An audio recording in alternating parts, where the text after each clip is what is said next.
بہت سال پہلے کا واقعہ ہے۔ ایک ملک مقدونیہ یونان کے پاس میں ایک شہزادہ پیدا ہوا۔ اس کا نام سکندر اعظم تھا۔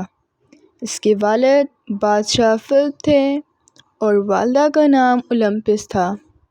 سکندر بچپن سے ہی بہت ذہین، بہادر اور ضدی بچہ تھا۔ اولمپس ایک ذہین، باہمت اور روحانی عقائد رکھنے والی نیک خاتون تھیں جنہوں نے سکندر میں عظمت کا خواب جگایا۔ وہ اپنے بیٹے کو ایک غیر معمولی شخصیت سمجھتی تھیں اور بچپن سے ہی اس میں لیڈرشپ کے بیج بوئے۔ تاریخ کہتی ہے کہ اولمپس نے سکندر کو یہ یقین دلایا کہ وہ دیوتاؤں کی نسل سے ہے، جس نے اس کی خود اعتمادی کو مضبوط کیا۔ اولمپس نے نہ صرف سکندر کی تربیت میں کردار ادا کیا بلکہ شاہی سیاست میں بھی ایک طاقتور اور بااثر خاتون کے طور پر ابھریں۔ جب سکندر اعظم بڑا ہوا تو اس کو پڑھانے کے لیے ایک استاد آیا جس کا نام ارسطو تھا۔ ارسطو نے سکندر کو علم، عقل، حکمت، سائنس اور جنگ کی چالیں سکھائیں۔ جب سکندر صرف 20 سال کا تھا تو اس کے والد کا قتل ہو گیا۔ پھر سکندر بادشاہ بن گیا۔ اس نے فیصلہ کیا کہ وہ دنیا کی سب سے بڑی سلطنت بنائے گا۔ سکندر اعظم نے جنگیں لڑنا شروع کیں۔ اس نے ایران، مصر، عراق، افغانستان اور دوسرے ملک فتح کر لیے۔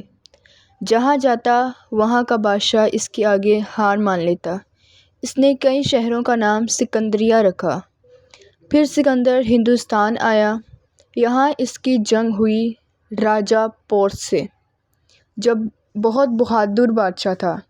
سکندر جیت گیا مگر راجہ پورس کو عزت دی اور دوبارہ بادشاہ بنا دیا۔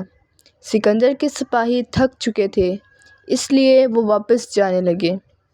یہ سکندر کی سب سے بڑی اور اہم جنگ تھی جس میں اس نے دارا سوم کو مکمل شکست دی۔ اس کے بعد فارسی سلطنت کے زیر اثر آ گئی۔ سکندر نے فارسی دارالحکومتوں پر قبضہ کیا، بشمول پرسیپولس، جہاں اس کے فوجیوں نے آگ لگا دی تھی۔ دارا سوم کو اس کے ہی جنرل بیسس نے قتل کر دیا۔ سکندر نے بیسس کو گرفتار کرکے سزا دی اور دارا کی لاش کو شاہی عزت کے ساتھ دفن کیا۔ سکندر نے افغانستان سے ہوتے ہوئے ہندوستان کی طرف پیش قدمی کی۔ اس نے کئی چھوٹی ریاستوں کو فتح کیا۔ یہ مشہور جنگ راجہ پورس کے خلاف تھی۔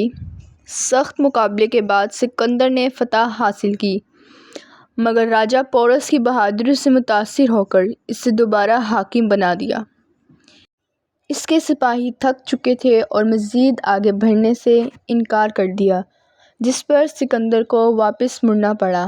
واپسی پر بابل میں سکندر شدید بیمار ہوا۔